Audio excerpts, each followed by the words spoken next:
Bismillahirrahmanirrahim. Assalamualaikum warahmatullahi wabarakatuh. Di video kali ini admin kembali berbagi informasi buat rekan-rekan semua terkait penyelesaian tenaga honorer. Nah, sebagaimana kita ketahui, informasi terakhir yang kita dapatkan pada tanggal 21 Juni adanya uji publik, teman-teman ya. Nah, kita dapatkan perkembangan informasi terbaru dari RPP manajemen tersebut.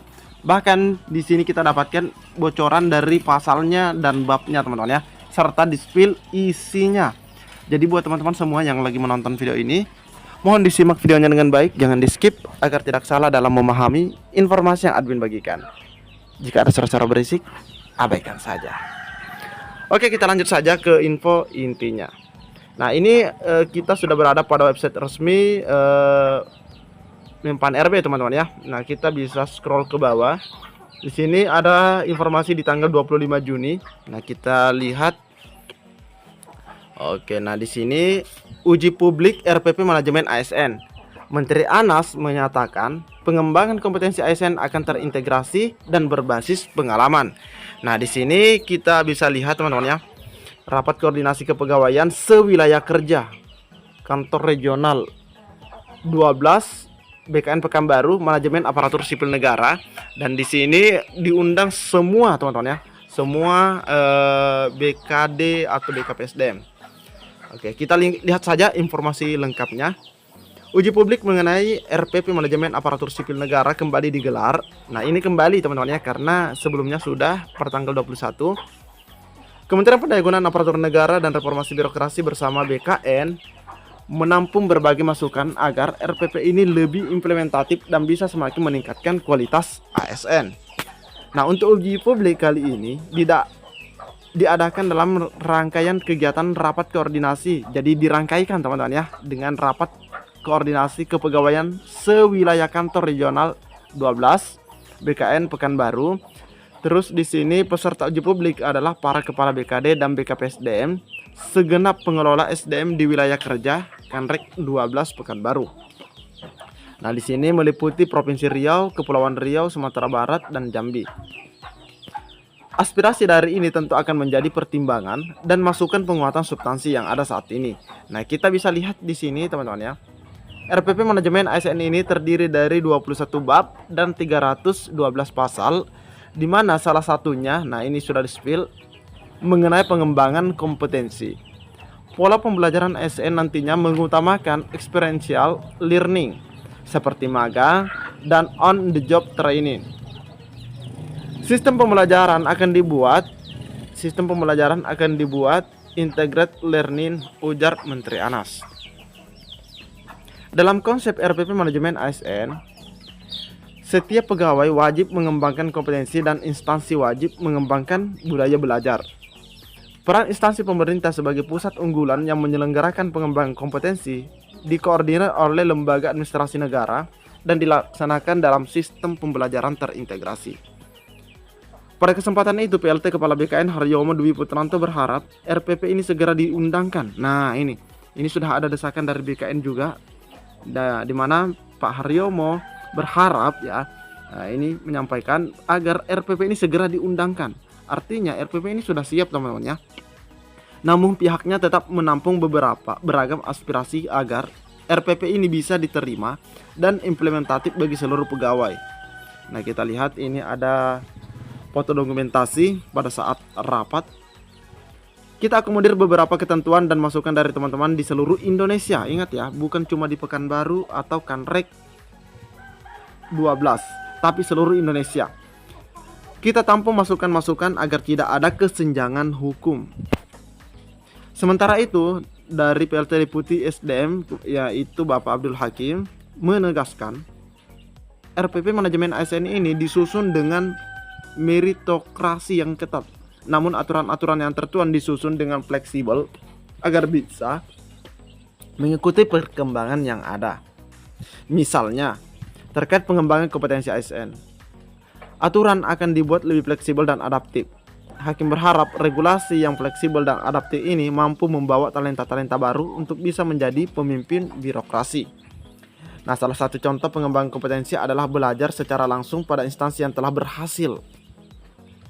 Lebih pada pembelajaran berbasis pengalaman, misalnya kepada instansi yang sudah berhasil pelajari bisnis prosesnya, nilainya, dan adopsi sistem kerjanya. Nah, adopsi sistem kerjanya kita harapkan pembelajaran berbasis lingkungan sosial.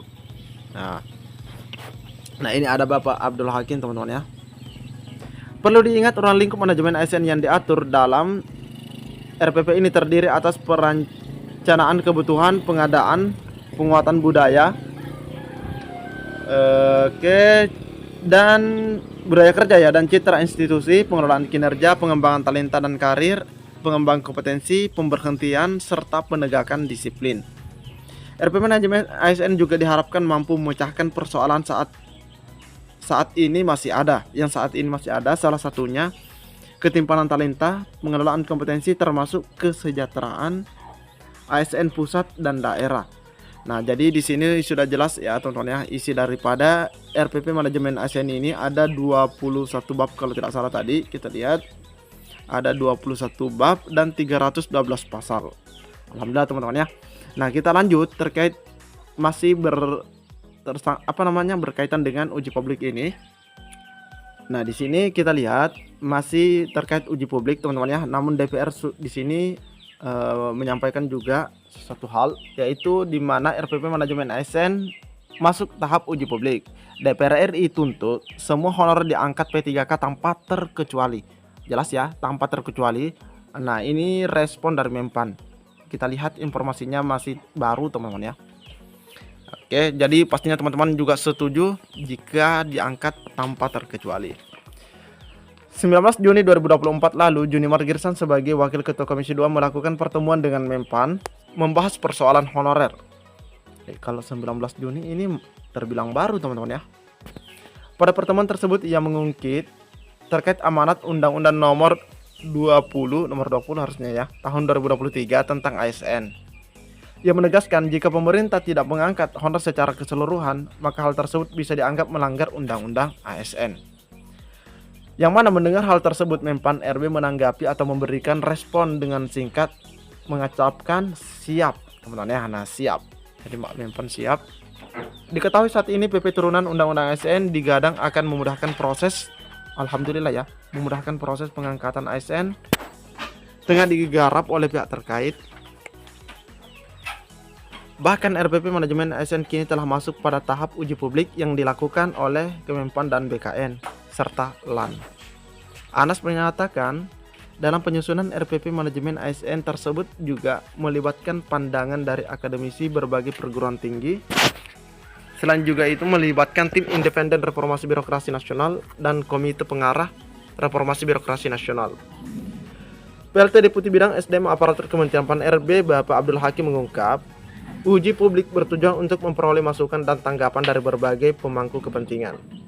Hal ini dilakukan untuk memperkaya perspektif terkait substansi yang diatur dalam PP manajemen ASN, sehingga nantinya PP yang dihasilkan lebih implementatif, komprehensif, dan bisa menjawab permasalahan yang ada di lapangan. Oke, lebih lanjut di mana Pak Hakim menjelaskan RPP manajemen ASN. Nah, ini ya, tadi sama persis disampaikan ada 21 bab, 312 pasal. Di 312 pasal total RPP manajemen atau PP turunannya teman-teman ya.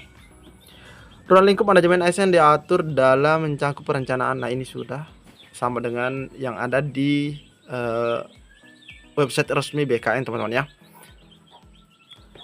Nah, ini ada pengembangan karir, talenta, kompetensi, serta isinya ada pemberhentian dan penegakan disiplin bagi aparatur sipil negara. Oke, cukup sekian. Assalamualaikum warahmatullahi wabarakatuh.